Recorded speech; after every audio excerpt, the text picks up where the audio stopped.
Welcome!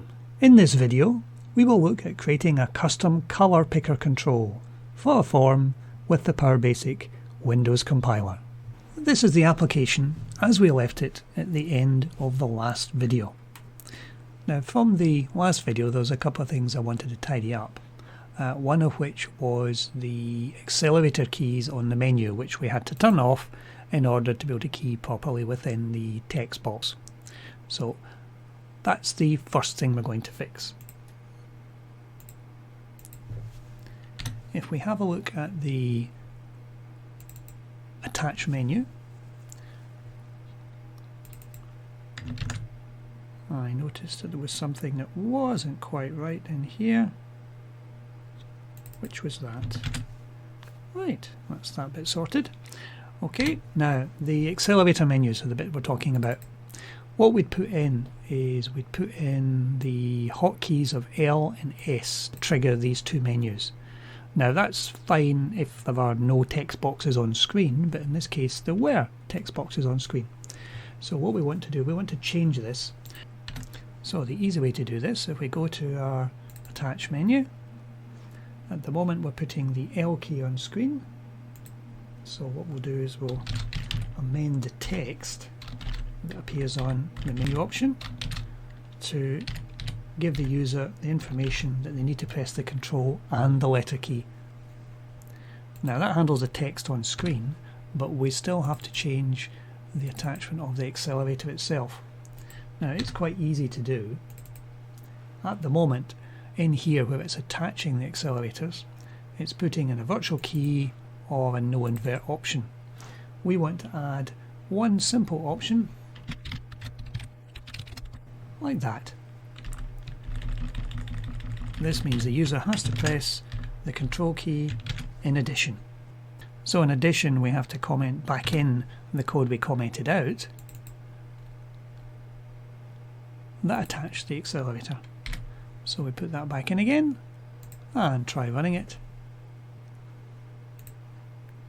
We will see on screen that the menu now says Control and L and Control and S. So if we hold down the Control key and press the letter L, it triggers the back end of the event handler to bring up the message box, and Control S does the same. Right, now that we've fixed the problems in the last video, what we want to do today is we want to add a color picker control. Now since we're going to be drawing charts, we have three boxes on screen to give us properties of the chart we wish to draw. For example, the title, the width of the control, and the height.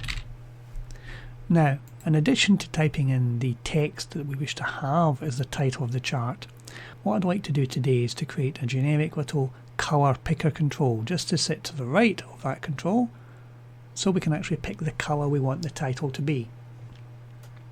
Now we could code off a one use button whose task it would be to let us set the color of that title. But we're going to create something generic today that can be used for basically any control. We may have several color picker controls on this particular form to set different aspects of the color. So that's what we're going to do today. So what we're going to do, we're going to load up the libraries. We're going to have a look at the common Windows functions. Now in the common Windows functions at the moment we only have one function sitting in there, which is the one that returns the temporary folder of Windows. Now let's just put a comment in for that one.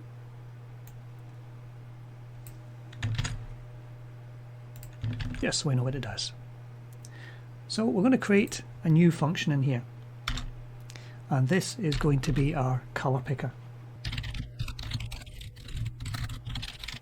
Now we're going to call this function place color picker. Now if we go back to our original event handler, where the dialog is shown on screen,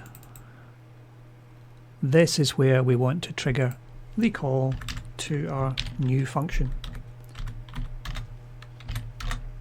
So in here we'll put the call to our new function,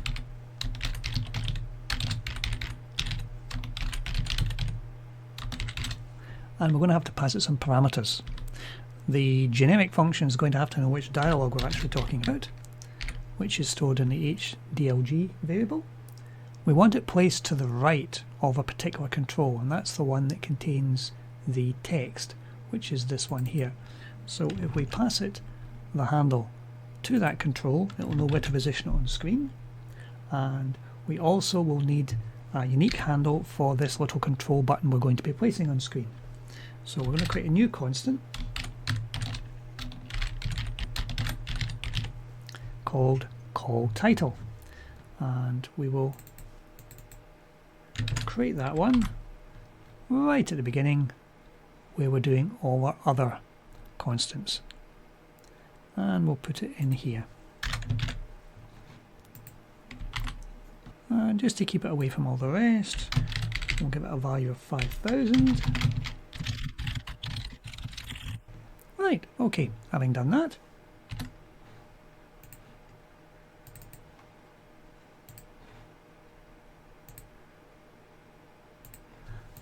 so we have 3 parameters going to this new function. If we have a look at the new function, and we'll just paste these in for the moment, and now we know the dialog is going to be a D word, and our other functions, our other parameters rather, we'll want one to be along, which is going to be the target control that we're aiming at actually positioning our new control beside, and we'll call this other one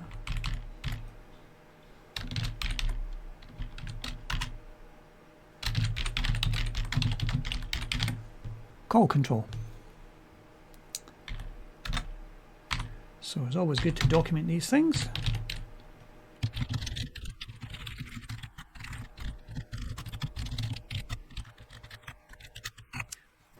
So we now want to place a button on the screen to the right of the target control which we specified in the parameters. So we're going to need some local variables here.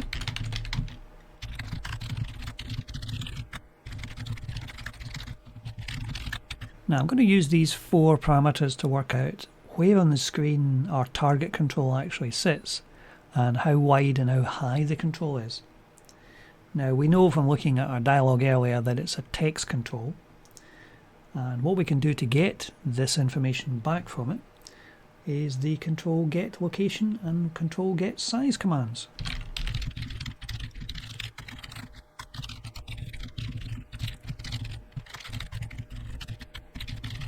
So these 2 commands will get us the location on screen, the X and Y coordinates, and the size of the control, which is our text box and into which the title is going to be typed. And what we have to do now is to work out where to place it on screen. So the location of our new control or button is going to be the X coordinate of the text box plus its width. Now that would place it hard up against the end of the text box, so we'll add a few more dialog units on just to move it a little more to the right, so that should give us our X coordinate. And we know that its height's going to be the same size, or we want the height to be the same size as the text box. So what we have to do now is we have to add this button onto the screen. Now we're going to use an image button for this one, so this is a button which will have an image on top of it, and we want the icon I've previously created, which is a colour icon, to be stretchable, so it will either grow or shrink depending on the size of the button. So we're going to use the image button X control, and we're passing it the dialog handle,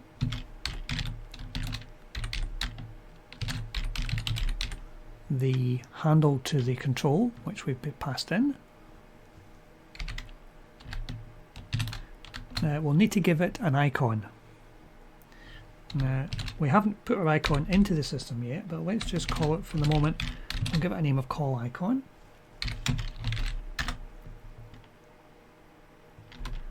and we want to set its X and Y locations.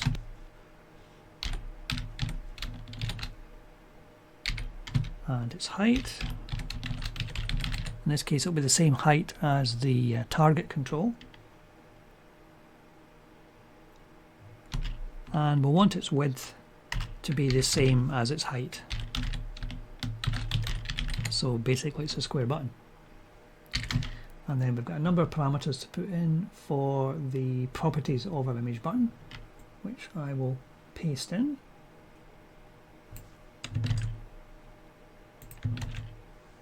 There we go. Now, this would quite happily add our control onto the screen. Now we will need an event handler behind this control in order to pick up the button push. Now, in all the code we've been demonstrating so far, the event handler has been for the entire dialog, which in most cases is a nice, easy way to actually handle event handling. But for this particular thing, we want an event handler that's specific just to the one control. So what we're going to do here is we're going to specify an event handler just for this button.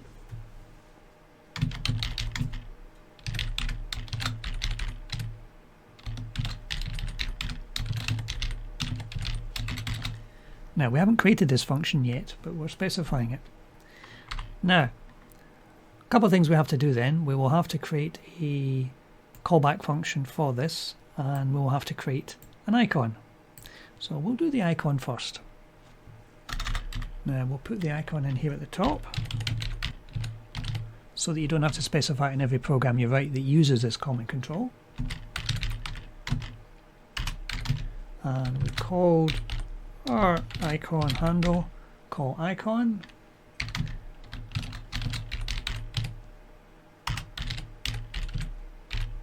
And there's the name of our icon. We're assuming it's in the same folder as our application. Right, now there's a couple other things we'll put in at the top, but we'll put them in later. So having created the icon, we now have to create the callback function. Now that's what we call the callback function. So we will create this down at the bottom.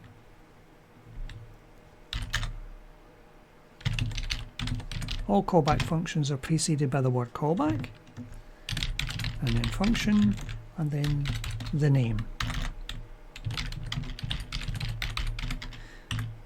So this is going to handle all the events for our color button. Now remember, our color button could be on the screen multiple times, but this same callback will be used for all of them. Now a couple of variables in here we want to create to handle what we're going to be doing. So we'll set up a local variable to handle the color, one to handle the flags, and I'm going to create a static variable. You remember these we did before. Static variables are ones which hold their value each time the function is actually called, so remember it the last time. Now I'm going to be creating a user-defined type called UDT colors, and I'm going to create this using another UDT which we haven't created yet, called custom colors. Now I will come back to that one. And in this case we want to set our flags, in this case, to be CC full open. Now what this will give us is the display of the full selection of colours, because PowerBasic does provide you with a nice little display colour call, which will display a dialog, which you don't have to build yourself, which will let the user select from a selection of colours. So in here, this is our event handler, so we need to do some event handling.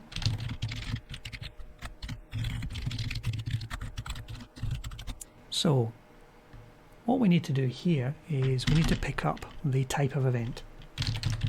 So we're looking specifically for command events.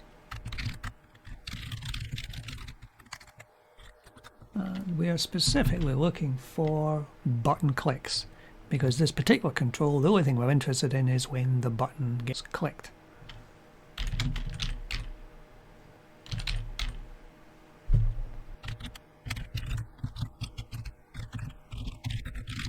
So if we get this far, then the button has been clicked. Now this is a point we want to use the display color.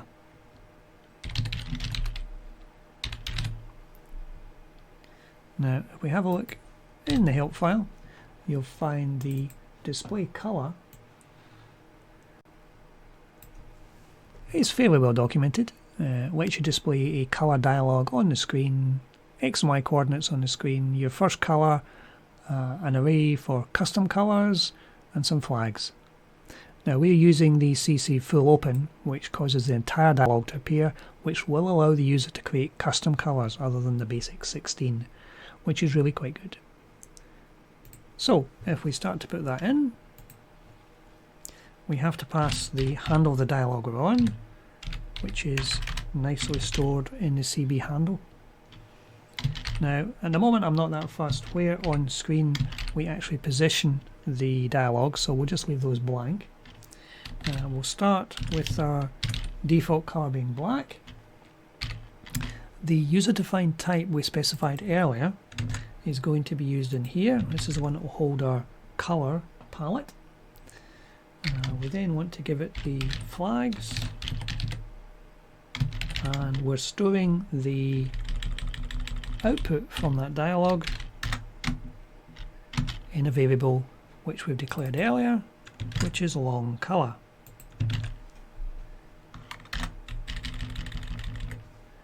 And if we get this far, the user has actually selected something or nothing.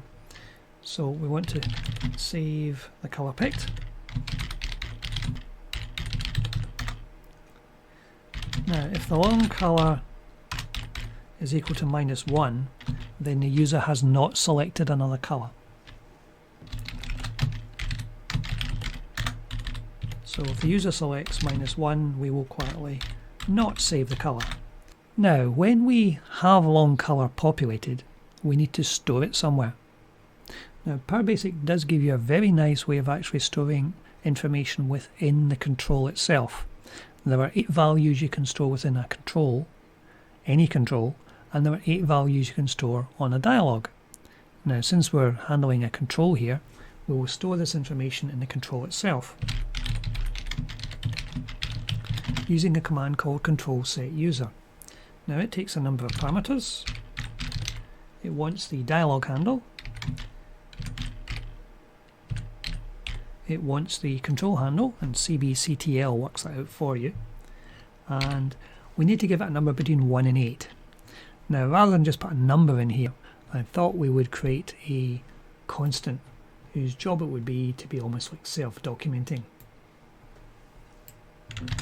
So I've created a constant called control color picked to be 1. This way, if we have more information we want to store on this control, we can just make the next variable 2, 3, 4, all the way up to 8. So down here, where we're putting it in, we'll just paste that in. And the value we're pasting in to that particular slot is going to be long color.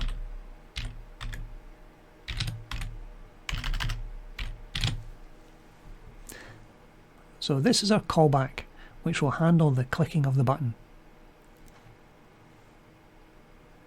Now we also need to set up this user-defined type we created earlier. Now this isn't going to be a particularly difficult one. We called it custom colors. This is just going to be a type which we'll define right at the beginning.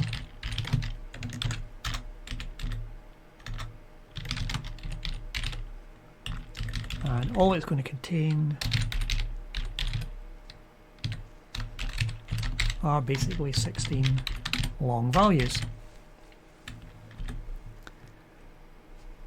So most of our control handling is now done. We need to go back to where we actually set it up. So this places the color picker on screen. Let's just try compiling that to see if we've missed anything. What we missed? Oh yes, yes.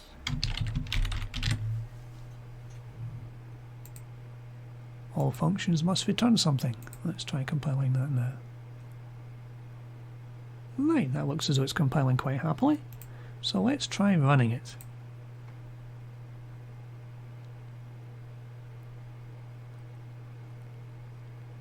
Right, there we have it.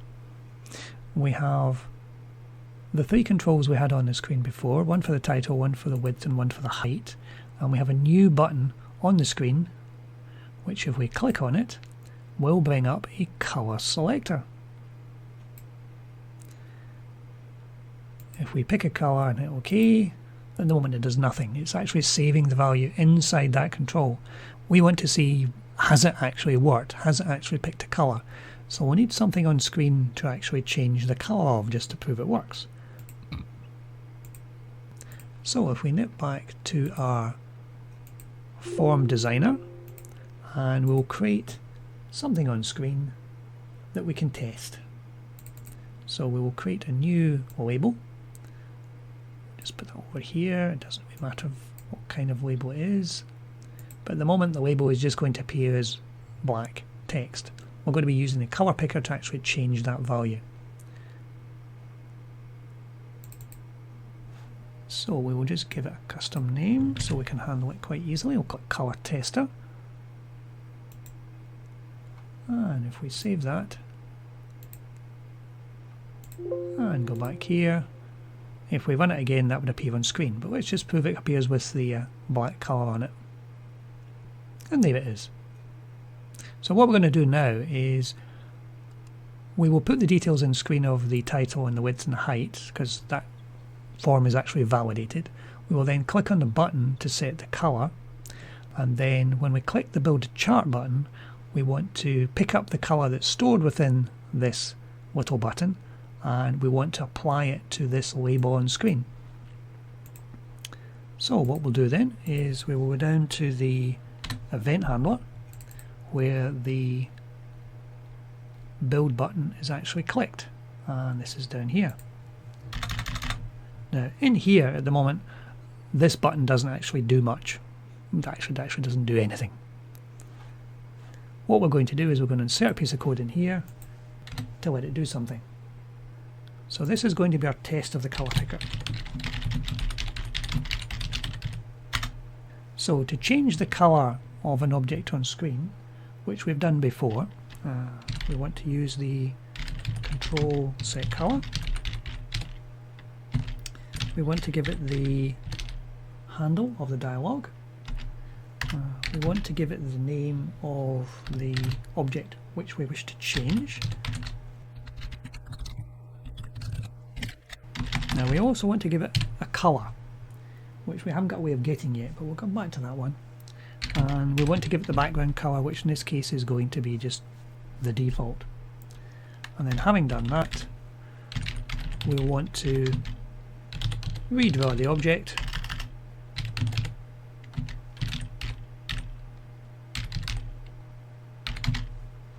So the colour will appear on screen. Now our trick now is, how do we work out what colour that button has actually stored? To do that, we're going to create a new function inside our common library to get the colour back. So we'll call that new function getColorPicker color. Now it's going to need some parameters. The first of which will be which dialog are we talking about, and it will also want the handle of the specific color button. Now we created that one earlier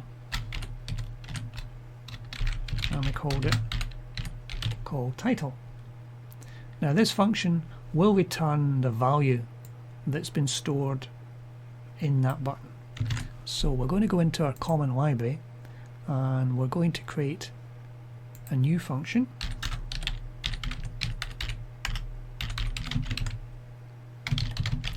which is going to return a long value, which is basically the colour.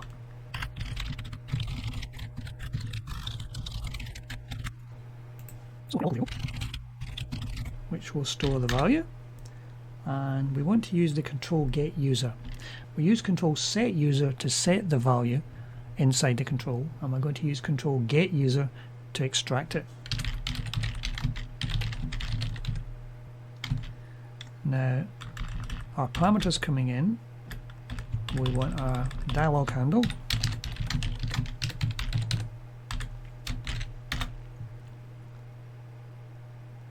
and we want a control.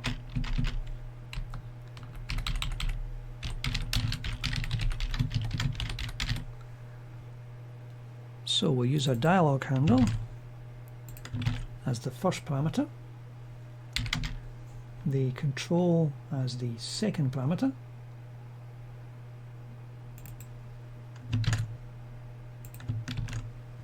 and the third parameter would be the slot between 1 and 8 on the control that we wish to get. Now we set a constant up for that earlier,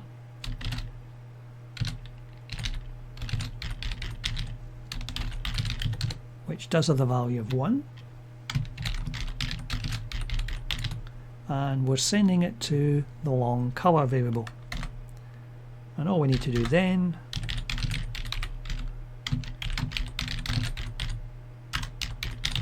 is to return the value. So in this little function we're passing two parameters, one for the dialog, one for the custom color control we've created, and we're using the control getUser to get the user value stored against that control in slot number 1, and we're placing its value as a long into long color and returning it. Now if we've done this correctly, what should happen, let's just run the code, make sure there are no errors, and there we go. So our label is currently showing in black. If we put our title in, we give ourselves a value for both of these, we click on the color picker, and let's pick something obvious like red, and we'll hit OK. Now we hit the build a chart button now, the label turns red because we picked red. So if we pick a different color, now that's one of the ones on the basic colors, let's pick one on the custom colors. So we'll go down to custom colors, we'll pick a nice flavor of purple, add that to the custom colors which we've selected, hit OK, hit build a chart, and it's purple. So we now have a custom control which you can place multiple times on any dialog of your choosing and use it to set the color of anything. So in the next video what we'll be doing is we'll be doing a font selector to let you select fonts. But that's it for today. Thank you for watching.